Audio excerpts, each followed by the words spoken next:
미국 중앙은행인 연방준비제도가 기준금리를 현 수준으로 유지하기로 결정을 했습니다. 이번 결정의 배경과 우리나라를 비롯한 세계 경제에 미치는 영향에 대해서 알아보겠습니다. 네. 경제부 김종성 기자 나와주셨습니다. 어서 오세요. 예, 안녕하세요. 김 기자, 그 금융시장이 특히나 관심을 모았던 부분인데 그 기준금리가 인상이 되지는 않았습니다. 동결이 됐는데 이를 두고 이제 뭐 단기간에 어떤 불확실성은 해소가 됐다 하지만 오히려 또 불확실성이 증폭됐다. 언제 또 올라갈지 모르기 때문에 해석이 좀 엇갈리고 있더라고요. 어떻게 좀 봐야 될까요? 이번 발표 키워드를 하나 꼽자면 바로 가능성이라는 단어. 좀 많은 분들이 지적을 하고 있습니다. 뭐 여러 가지 뉴스에서도 참 많이 나오는 표현이 가능성이라는 표현인데 가능성은 열려 있다. 도대체 그럼 그 가능성이 무엇이냐 이렇게 궁금증을 제기하시는 분들도 상당히 많습니다.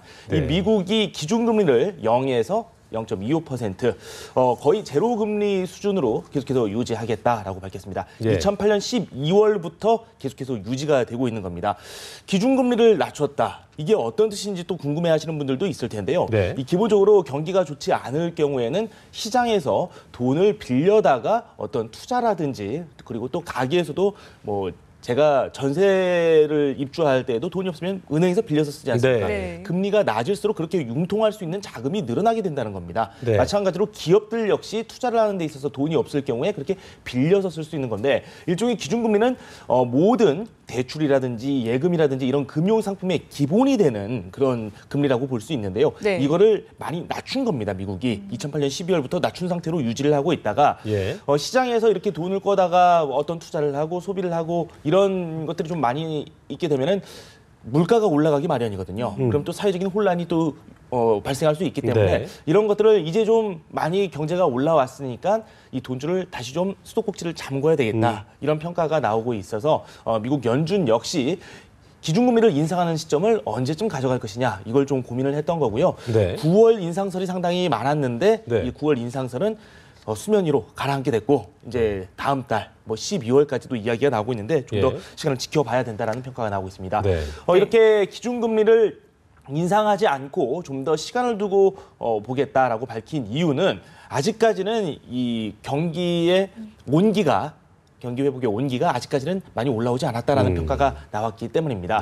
중국 역시 최근에 저희가 이야기를 전에도 한번 했었죠. 이 중국 위안화 전환 문제, 그다음에 또 여러 가지 중국의 경기 불안 문제 때문에도 세계 경제가 한번 휘청한 적이 있었습니다. 그렇기 때문에 이 미국 역시 미국이 살아나고 있지만은 세계 경제에 큰 파급 효과가 있을 것이다라는 평가가 나오고 있기 때문에 금리에 당장 손을 대기에는 좀 부담이 있다라는 평가를 내놓기도 했습니다. 그렇기 때문에 금융시장 변동성은 아직까지 상존하고 있는 상황이다. 그렇기 때문에 아직까지는 금리에 손댈 수는 없다. 이런 이야기를 하고 있는 거죠. 키워드를 가능성이 열려 있다라고 분석을 해주셨습니다. 지금 현재 이렇게 가능성이 열려 있는 상태에서 만약에 경기가 회복이 됐다라고 판단을 해서 이 기준금리를 올리게 된다면 말씀해 주셨지만 세계 경제는 좀 어떤 영향을 미칠 거라고 좀 분석을 하시나요? 뭐 올릴 경우도 중요하지만은 지금 현재 경제에 미치는 영향도 한번 고려를 해봐야 되겠죠. 올린다 했는데 안 올렸어요. 그래서 큰 위기가 닥칠 거라고 이야기가 나왔었는데 그 이슈가 없어졌기 때문에 당장은 경기에 좀 좋은 영향을 주지 않겠느냐. 그 경기라는 게 이 주식시장 경기를 말씀드리는 겁니다. 시장에서 이 돈의 이 양이 줄어들 가능성이 지금 당장은 아니고 늦춰졌기 때문에 주식시장에 미치는 영향 나쁘지 않을 거다라고 하는데 하지만 그 폭은 크지 않을 거다라고 전망을 하고 있습니다. 왜 그러냐면 지금 이 기준금리 인상이라는 이슈 자체가 지금은 아니지만 앞으로 예정된 그런 이슈다라는 평가가 있기 때문인데요. 그렇기 때문에 증시 상승이라든지 그리고 또 앞으로 유동성 관리라든지 뭐 이런 부분에 있어서는 좀 더 시간을 두고 지켜봐야 된다. 제한된 이슈다라고 말씀드릴 수 있겠습니다. 10월 인상설, 12월 인상설 일단은 뭐 저희가 아까 김범인 특파원의 리포트로도 봤지만 12월 인상설이 유력하다는 얘기가 나오고 있는데 올라가는 것도 중요하지만 이제 그 얘기가 기준금리 올라가는 것도 중요하지만 그 이후에 이제 인상 어떤 속도라든지 그렇게 완만하게 갈 것인지 뭐 이런 부분도 중요하다고 얘기가 나오더라고요. 이 부분은 어떻게 봐야 될까요? 흔히들 이런 말을 하죠. 급하면 체한다라고. 그렇기 때문에 기준금리 인상 역시 이 조금씩 가져갈 가능성이 상당히 높고요. 그러면 그 시기가 언제가 될 것이냐 이 부분에 상당히 궁금증을 제기하시는 분들이 많을 텐데 옐런 연준 의장이 팁을 줬습니다. 10월 가능성이 열려 있다. 이 가능성이라는 단어가 상당히 모호한데 10월 가능성이 열려 있다라는 이야기를 했고 시장 전문가들은 이게 10월이 아니라 이 가능성이기 때문에 네. 연말까지 유지될 수 있고 그리고 아니면 내년으로 넘어갈 수 있다. 이런 평가까지 나오고 있는데 글쎄요. 이 미국의 경제 지표가 얼마나 좋게 나오는지 그 잣대로 좀 보는 게 그 구직자 수 취업자 수라든지 뭐 이런 것들을 좀 많이 보겠죠. 미국의 수출이라든지 이런 수치들이 이 연말에 또 어떻게 나오느냐에 따라서 시장에서 좀 받아들이는 기준금리 인상 시점도 달라질 수 있을 것이다. 이렇게 예상을 해볼 수 있겠습니다. 네. 자, 증시에는 또 어떤 영향을 미치는지 봐야 될 것 같은데 우선 미국 뉴욕 증시는 혼조세로 마감을 했습니다. 우리 증시는 좀 어떻게 보이고 있나요?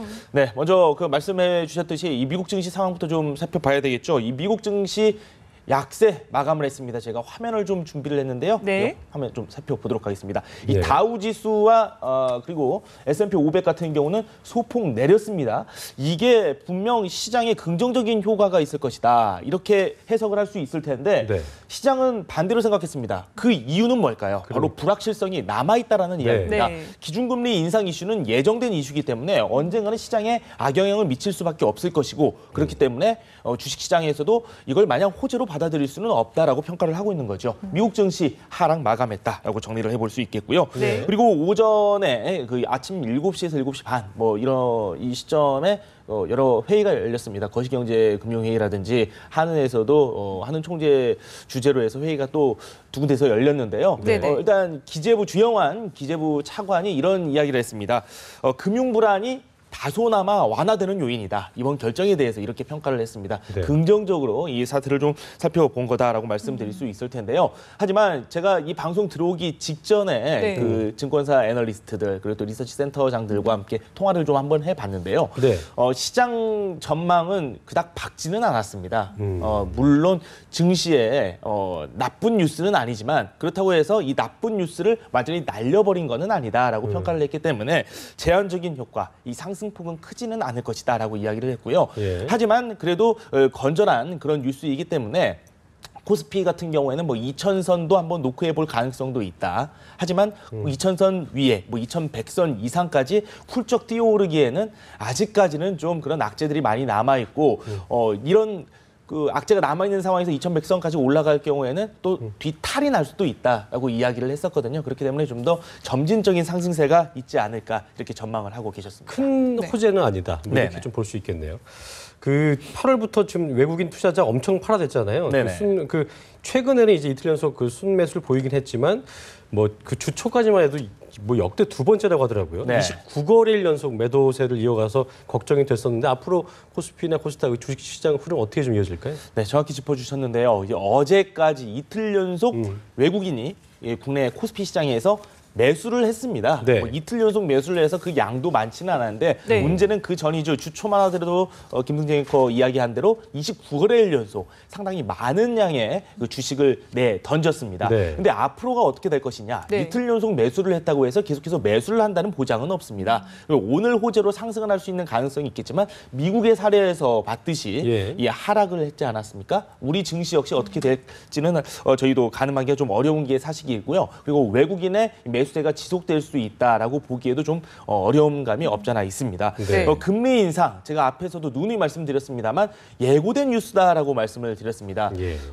하지만 정부는 이런 이야기를 하고 있습니다. 우리 경제의 기초 체력, 다른 신흥국들과 분명 차별성이 있다라는 이야기를 했는데 그만큼 자신감을 내비친 거겠죠. 이 최근에 국제 신용평가사들이 우리나라의 신용 등급을 상향 조정을 했고요. 반대로 일본 같은 경우에는 하향 조정을 했습니다.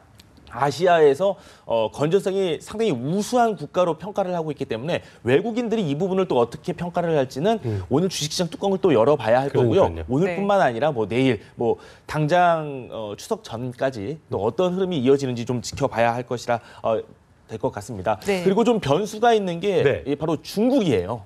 이 중국이 불안이 계속해서 유지가 되고 있기 때문에 어떻게 진행이 되는지 그 부분도 좀 지켜봐야 되겠죠. 우리가 이렇게 표현하면 될지 모르겠지만 매도 빨리 맞는 게 낫다고.